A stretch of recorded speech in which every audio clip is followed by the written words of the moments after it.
जय मसीह की। आप सभी का एक बार फिर से मैं स्पिरिचुअल फेलोशिप चैनल में स्वागत करती हूँ और आशा करती हूँ कि आप सभी प्रभु में आनंदित होंगे, खुश होंगे और परमेश्वर अपने वचनों के द्वारा आप सभी को आशीषें दे रहा होगा। परमेश्वर का धन्यवाद हो, एक बार फिर से उसने हमको ये मौका दिया है कि हम आपसे मिल सकते हैं, हम एक दूसरे से बातचीत कर सकते हैं परमेश्वर के वचन के द्वारा। परमेश्वर के वचन से एक साथ मिलकर के हम परमेश्वर की बातों को सीख सकते हैं। और आज का जो हमारा जो विषय है वो मॉन्डी थर्सडे के प्रांत में है, या जिसको हम पवित्र बृहस्पतिवार भी कहते हैं, होली थर्सडे। और इस विषय पर हम थोड़ा बातचीत करेंगे और आज हम देखेंगे परमेश्वर की महानता और उसकी विनम्रता, और उसकी उस महानता को और विनम्रता को हम अपनाने की कोशिश करेंगे। आज के वचन के द्वारा इस बात को हम सीखेंगे कि हम परमेश्वर की महानता को, उसकी विनम्रता को किस प्रकार से अपने जीवन में अपनाएं और हम परमेश्वर के वचन की ओर आगे बढ़ते चले जाएंगे। इससे पहले कि हम वचन की ओर आगे बढ़े, मैं थोड़ा सा आपको कुछ बताना चाहती हूँ इस मॉन्डी थर्सडे के विषय में। आखिर ये मॉन्डी थर्सडे कहाँ से आया और क्या है, इसका अर्थ क्या है, क्या मीनिंग है। मॉन्डी जो वह शब्द है वो एक लैटिन भाषा से निकला हुआ एक शब्द है। जो लैटिन भाषा का जो अर्थ है वो है मैंडाटम। मैंडाटम का अर्थ है कमांडमेंट, आज्ञाएं।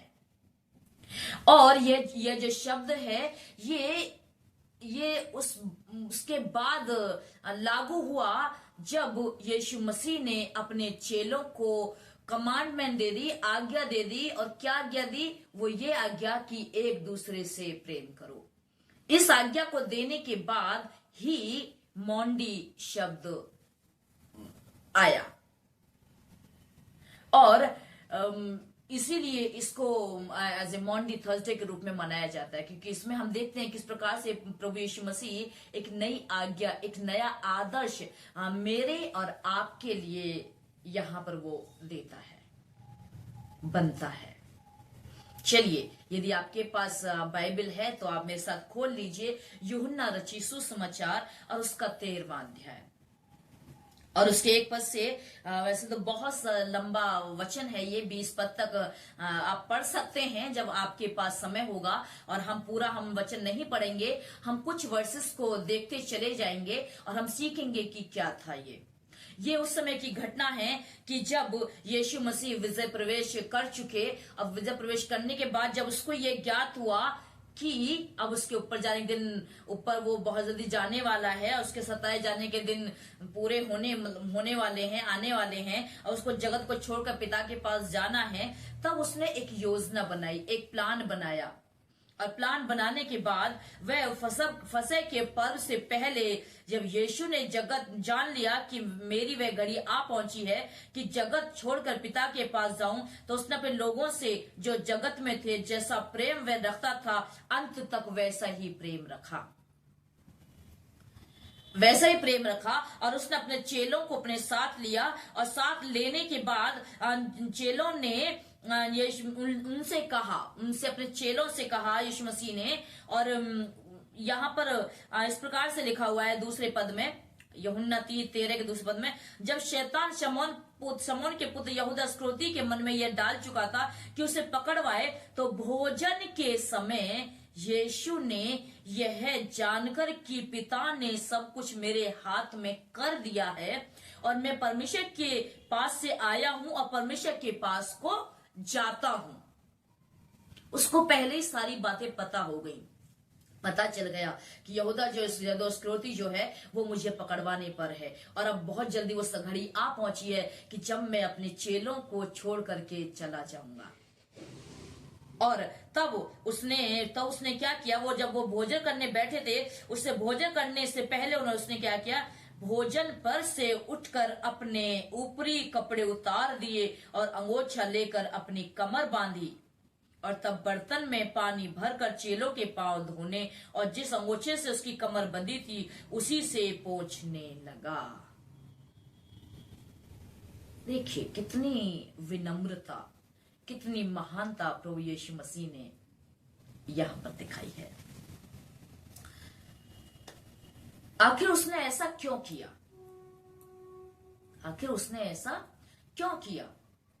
क्योंकि जब यीशु मसीह संसार में थे तो उसने कई बार चेलों को देखा था कि चेले आपस में इस बात के लिए झगड़ते थे, इस बात की इच्छा रखते थे और वो हमेशा कई बार पूछते थे कि ईश्वर के राज्य में बड़ा कौन होगा। क्योंकि यदि आप इसको वचन को चाहें तो आप पढ़ सकते हैं कि मत्ती 18 उसके 1 से 4 तक यीशु मसीह से चेले पूछते हैं कि हे यीशु हमें ये बता कि स्वर्ग के राज्य में कौन बड़ा है, हम में से कौन बड़ा है। और वहां पर यीशु मसीह एक उदाहरण देते हैं, एक बालक को उठाकर कहते हैं कि जो अपने आप को बालक के समान बनाएगा वही स्वर्ग के राज्य में बड़ा किया जाएगा। वो उनकी मंशा को जानते थे कि ये हमेशा बड़ा बड़ा बड़ा बड़ा बड़ा होने की सोचते रहते हैं, अपने आप को नम्र नहीं बनाते, अपने आप को दीन नहीं बनाते हैं। और एक और हम उदाहरण देख सकते हैं इसी में परमेश्वर के वचन में ही एक माँ है जो मत्ती में ही 18 के मत्ती 20 के 20 पद से 27 पद तक वहां पर भी एक माँ है जो अपने बेटों के लिए अपेक्षा कर रही है कि वो परमेश्वर के दाहिने बैठे और बाएं बैठे। वहां उनसे विनती करके हे प्रभु जो अपने राज्य में तू आए तो मुझसे वायदा कर तू मेरे पुत्रों को एक को दाएं और एक को बाएं बिठाएगा। अतः इस प्रकार की मनसा थी लोगों की उस समय पर भी जब यीशु मसीह संसार में थे। और मैं सोचती हूँ शायद ये भी एक कारण रहा होगा कि यीशु मसीह इस चीज को चेलों को बताना चाहते हैं कि तुम हमेशा बड़ा बनना चाहते हो, देखो किस प्रकार से बड़ा बना जाता है। और यहां पर भी हम देखते हैं कि यीशु मसीह जब भोजन के समय वहां पर बैठ गया और मेज पर भोजन लगा हुआ है, वचन बताता है कि वो भोजन पर से उठकर, और मैं सोचती हूं कि नॉर्मली तरीके से यदि हम देखें साधारण जीवन में यदि मनुष्य कोई भी हो अगर एक बार भोजन पर बैठ गया और बैठने के बाद उसको अगर किसी बच्चे को भी यदि ये बोलो कि बेटा अगर खाना खाने लगा बोल दो कि बेटा एक गिलास पानी उठ के ले आओ तो उसको बड़ा कष्टदायक पड़ता है, उठकर नहीं जाएगा।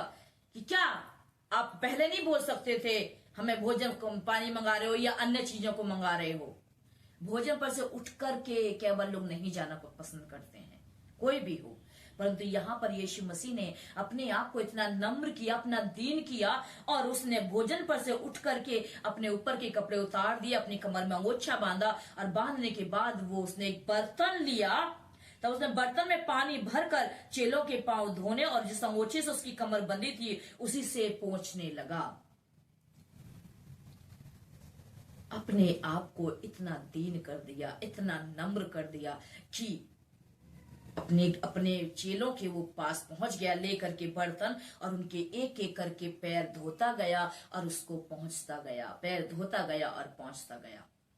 और बाकी किसी चेले का कोई जिक्र बाइबल में नहीं लिखा है कि जिसने कोई ऑब्जेक्शन किया हो। लेकिन जब वो पतरस के पास आता है तो देखिए क्या होता है कि जब शमौन पतरस के पास आया तब पतरस ने उससे कहा, हे प्रभु क्या तू मेरे पांव धोता है? यीशु ने उसको उत्तर दिया, जो मैं करता हूं तो उसे भी नहीं जानता परंतु इसके बाद समझेगा। पतरस पूछता है, प्रभु ये क्या तू कर रहा है, तू मेरे पैर क्यों धोता है? और आगे वो कहता है कि तू मेरे पांव कभी ना धोने पाएगा। यह सुनकर यीशु ने कहा, यदि मैं तुझे ना धोऊं तो मेरा तेरे साथ कुछ भी साझा नहीं है, मेरा तेरा कोई संबंध नहीं है। फिर तो यदि तू ये चाहता है कि मैं तेरे पैर ना धोऊं तो ठीक है मत धुलवा, पर अब ये सोच लेना कि इसका मतलब तेरा मेरा कोई साझा नहीं है। इससे हम सीखने को मिलता है, अर्थात यीशु मसीह अपने और चेलों के बीच में जो थोड़ी बहुत दूरी भी होगी वो उसको भी खत्म करना चाहता था। एक घनिष्ठता को उसने यहां पर दिखाया है, किसी का पक्षपात नहीं किया। उसने यहूदा इस्करियोती के भी पैर धोए, सबके पैर धोए और पैर धोने के बाद तब जब ये बात शमौन पतरस ने सुनी, तब शमौन पतरस कहता है कि हे यीशु, तू फिर ऐसा कर, हे गुरु, तू मुझे क्या कर दे, सिर्फ मुझे तू मेरा सिर्फ हाथ पैर नहीं, परंतु मेरा पैर ही नहीं, परंतु मेरा हाथ और मुंह भी धुल दे, मुझे पूरा सर भी धुल दे मेरा। परंतु यीशु ने उससे कहा, जो नहा चुका है उसे पांव के सिवा और कुछ धोने की आवश्यकता नहीं है, कुछ आवश्यकता नहीं है। तुम ऑलरेडी नहा चुके हो, तुम उस परमेश्वर के उस वचन के द्वारा ऑलरेडी नहा करके शुद्ध हो चुके हो। अब तुम्हें नहाने की जरूरत नहीं है बार बार। जब हम एक बार नहा लिए, फिर हम बार बार पूरा दिन भर हम नहाते नहीं रहेंगे कि हम जरा सा बाहर गए तुरंत नहाएंगे, आके फिर कहीं से गए फिर हम नहाएंगे, आकर के कुछ काम किया फिर नहाएंगे। नहीं, यदि हमने कुछ कार्य किया है तो हम आकर के अपने हाथ पैर ही धोएंगे, पूरा नहाएंगे नहीं। और यहां पर भी यीशु मसीह कहते हैं कि जो नहा चुका है उससे सिर्फ पैर ही धोने की आवश्यकता है। और आगे क्या होता है, और आगे यीशु ने उनसे कहा, जो नहा चुका है पैर पांव के सिवा और कुछ धोने की आवश्यकता नहीं, परंतु वह बिल्कुल शुद्ध है, वह बिल्कुल शुद्ध है। और उसके बाद फिर उसने कहा, परंतु तुम सबके सब शुद्ध नहीं हो। और यह बात उसने यहूदा इस्करियोती के लिए कही थी, क्योंकि वो जानता था कि उसने इस प्रकार से किया। और आगे ही जब हम देखते हैं तो वहां पर फिर आगे 13वें पद में परमेश्वर का वचन कहता है कि यीशु मसीह उनसे कहते हैं चेले से कि तुम मुझे गुरु और प्रभु कहते हो, ठीक ही कहते हो, क्योंकि मैं वही हूं। यदि मैंने प्रभु और गुरु होकर तुम्हारे पांव धोए तो तुम्हें भी एक दूसरे के पांव धोना चाहिए। उसने अपने आप को इतना नम्र दिखा दिया, इतना विनम्र दिखा दिया। वो महान होकर भी उसने अपने आप को महान यहां पर नहीं ठहराया, अपने आप को नहीं ठहराया। वो कहता है तुम मुझे गुरु कहते हो और प्रभु कहते हो, तुम ठीक ही कहते हो क्योंकि मैं हूं। परंतु जब मैं प्रभु और गुरु होकर तुम्हारे पांव मैंने धोए हैं तो तुम्हें भी एक दूसरे के पांव धोने चाहिए। He set an example for us. उसने हमारे लिए एक आदर्श ठहरा दिया, एक उदाहरण हमारे लिए रख छोड़ा है यहाँ पर। क्योंकि यदि हम देखें अब फिलिपियों की पत्री उसका 2 अध्याय और उसके कुछ पदों को मैं पढ़ना चाहूंगी, क्योंकि यही वहां पर भी परमेश्वर का वचन साफ कहता है। वो कहता है कि उसके 2 पद पढ़ूंगी, जो न तो मेरा ये आनंद पूरा करो कि एक मन रहो और एक ही प्रेम एक ही चित्त और एक ही मनसा रखो। एक यूनिटी को वो दर्शाना चाहता। और यहां पर भी यूहन्ना में भी प्रभु यीशु मसीह यही चाहते हैं कि तुम एक होके एक दूसरे की सेवा करो। जैसे मैंने की है, मैंने गुरु होकर तुम्हारे पैर धोए हैं, वैसे ही तुम भी एक दूसरे के पैर धो, नम्र बनो और एक दूसरे की चिंता करो। और आगे फिर वो कहता है कि विरोध या झूठी बढ़ाई के लिए कुछ ना करो, पर दीनता और एक दूसरे को अपने से अच्छा समझो। और ये बड़ी मुश्किल बात है, क्योंकि कई बार मनुष्य दूसरे को अपने से अच्छा नहीं समझता है। वो सोचता है कि मैं हूं, मैं ज्यादा जानता हूं, जो मैं कह रहा हूं वही सही है, सामने वाला गलत है। मैं बेहतर हूं, वो बेकार है। मैं अच्छा हूं, वो बुरा है। मैं अच्छा बोलता हूं, वो बेकार बोलता है। लेकिन यहां कहता है कि एक दूसरे को अच्छा समझो, अपने से अच्छा समझो। और आगे कहता है जैसा मसीह यीशु का स्वभाव था वैसा ही तुम्हारा भी स्वभाव हो, जिसने परमेश्वर के स्वरूप होकर भी परमेश्वर के तुल्य होने को अपने वश में रखने की वस्तु नहीं समझा, वरन अपने आप को ऐसा शून्य कर दिया कि दास का स्वरूप धारण किया। यहां देखिए, यहाँ वह दास बन गया। पुराने समय पर भी और अन्य समय उसमें भी मैंने देखा है, कई जगह मैंने लोगों को देखा है कि वो जो संत लोग होते हैं उनके पैर धुलते हैं। और क्या करते हैं, कई जगह इस प्रकार की प्रथा भी है कि यदि अपने घर में कोई फर्स्ट टाइम आया है तो वो लोग पैर धुलते हैं, अपने आप को नम्र करते हैं। उनका ये प्रेम है जो एक उनके दूसरे के प्रति वो दर्शाते हैं। यहां पर भी प्रभु यीशु मसीह ने अपना प्रेम को, अपनी दीनता को, अपनी महानता को, अपनी नम्रता को चेलों के प्रति दर्शाया। करके दर्शाया। उसने दास का स्वरूप धारण किया और मनुष्य की समानता में हो गया और मनुष्य के रूप में प्रकट होकर अपने आप को दीन किया और यहां तक आज्ञाकारी रहा कि मृत्यु, हाँ, क्रूस की मृत्यु भी सह ली। उसने एक शब्द नहीं बोला। वो परमेश्वर था, परमेश्वर के तुल्य था, फिर भी उसने वैसा नहीं किया। वो परमेश्वर के तुल्य होकर भी उसने अपने आप को परमेश्वर का भी नहीं समझा। वो मनुष्य के समान बना और यहां पर हम देखते हैं कि उसने अपने आप को इतना दीन किया और गुरु होकर भी उसने अपने चेलों के पैर धोए। यह उसकी विनम्रता है, यह उसकी नम्रता को दिखाती है। अर्थात उसने अपने आप को इतना शून्य कर दिया, छोटा बना लिया। कितना भी बड़ा क्यों ना हो, जब हम अपने आप को छोटा बना लेते हैं तो उससे हमारी विनम्रता और हमारी दीनता प्रकट हो जाती है। और फिर वो कह रहा है कि तुम क्या करो, एक दूसरे के पैर धो। दूसरा कह रहा है कि क्योंकि मैंने तुम्हें नमूना दिखा दिया है। वह उसने एक आदर्श बनकर के दिखाया, एक नमूना हमारे लिए प्रकट कर दिया कि जब मैं कर सकता हूं तो तुम्हें भी करने की आवश्यकता है। जब मैं गुरु होकर मैंने किया है तो तुम भी करो। इस संसार में कई बार हम लोग देखते हैं, यदि हम थोड़ी सी अगर ऊंची सी पोस्ट पर अगर हम आ जाते हैं, यदि हम थोड़े बड़े बन जाते हैं, कुछ हमें अधिकार मिल जाते हैं, तो फिर हम अपने से छोटों को तुच्छ समझने लगते हैं। हम उनके सामने एक उदाहरण रखना नहीं चाहते हैं। हम अपने आप को नम्र दिखाना नहीं चाहते हैं। हम सिर्फ चाहते कि नहीं, हम बड़े हैं, हम जो कर रहे हैं वही ठीक है। प्रभु यीशु मसीह ने ऐसा नहीं किया। उसने मेरे और आपके सामने एक नमूना दिखाया। कहता है मैंने नमूना दिखा दिया है कि जैसा मैंने तुम्हारे साथ किया है तुम भी वैसा ही किया करो। तुम भी वैसा ही किया करो। क्योंकि कभी भी दास अपने स्वामी से बड़ा नहीं होता है। और यदि वो स्वामी होकर के अपने चेलों के, अपने दासों के पैर धो रहा है, इसका मतलब वो उनसे कितना प्रेम करता है, कितना प्रेम करता है उनसे।